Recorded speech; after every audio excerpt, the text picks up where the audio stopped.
بسم الله الرحمن الرحيم الحمد لله الذي رفع السماوات بغير عمد والصلاة والسلام على الذي تم حسنه بهاؤه وعلى آله الطاهرين الطيبين وعلى أصحابه أجمعين ومن تبعهم بإحسان إلى يوم الدين.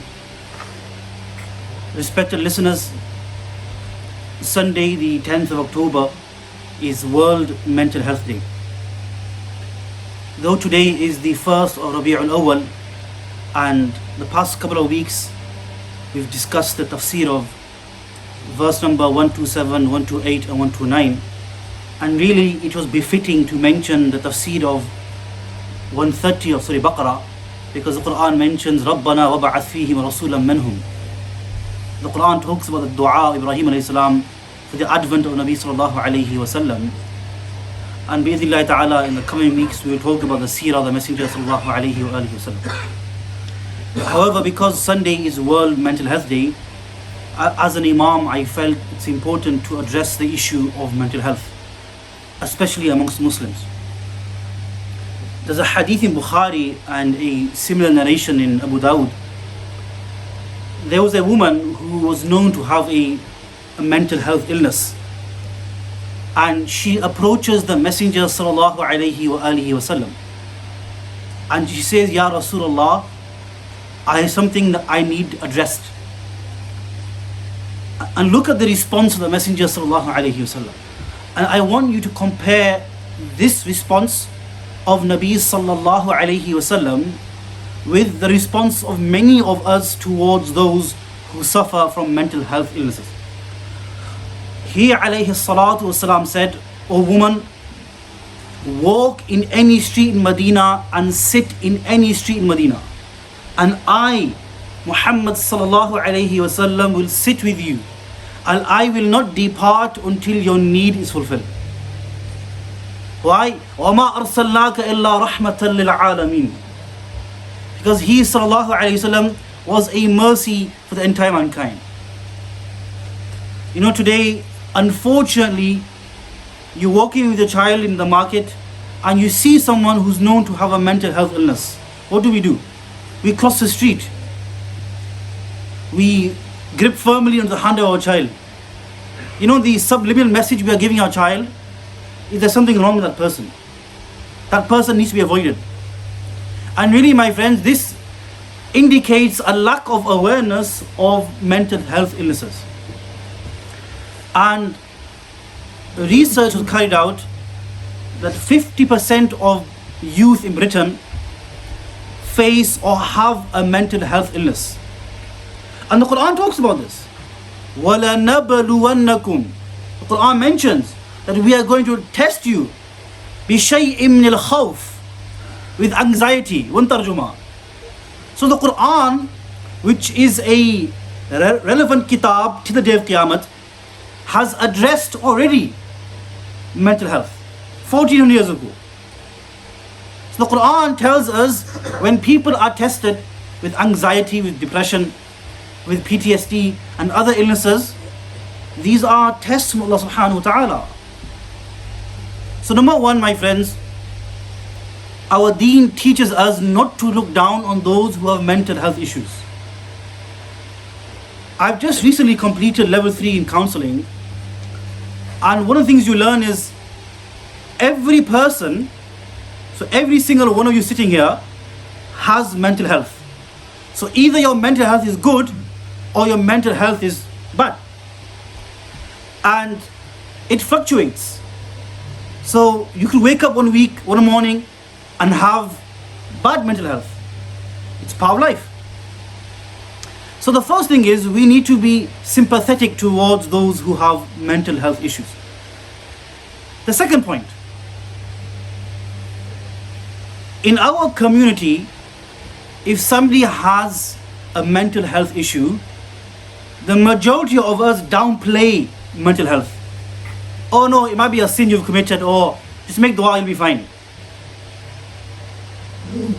You know, there's people in our community who suffer from long-term mental health conditions,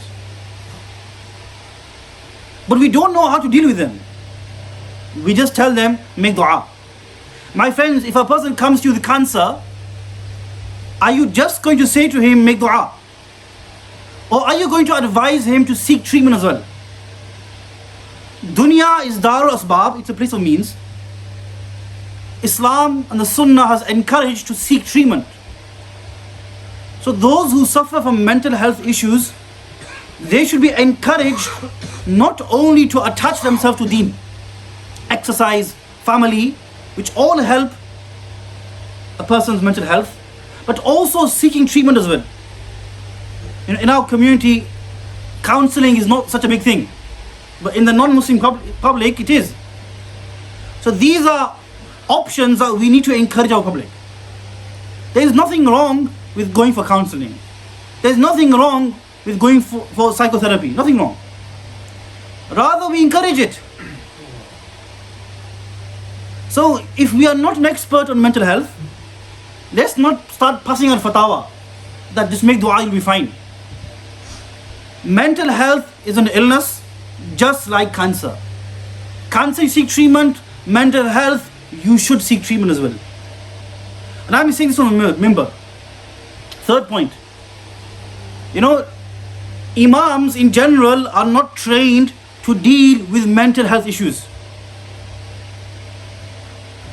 Imams are not trained to deal with mental health issues. So if someone came to me with a mental health issue, the first thing I would do is signpost them. I have not qualified as a counselor yet. It's still another 2-3 years. So I'm saying that I'm being fair here. I'm doing justice to the topic. That as imams, we are not trained to deal with mental health issues. So number one, if it's a small issue, like a small problem in your marriage, yes, approach an imam. But the first point of call should not be the imam. We are not trained to diagnose, to recognize mental health issues. And another important point I want to mention, I have been given ijazah to write ta'weez from my Sheikh Mutakallim Islam Mawlana Muhammad Ilyasghuman sahab. I've also trained in ruqya as well, but I don't practice it. Now, a lot of people who have mental health issues, the first point of call for them is ta'weez and ruqya. But you know, the doctors want you to fall ill. The mechanic wants your car to break down. I've trained in ruqya and ta'weez. I'm telling you, the majority of people who go for ta'weez and ruqya, they don't need it. They need somebody who's an expert in mental health. But what do? You have a problem at home, or you're feeling low. The first person you go to is an amil or a raqi.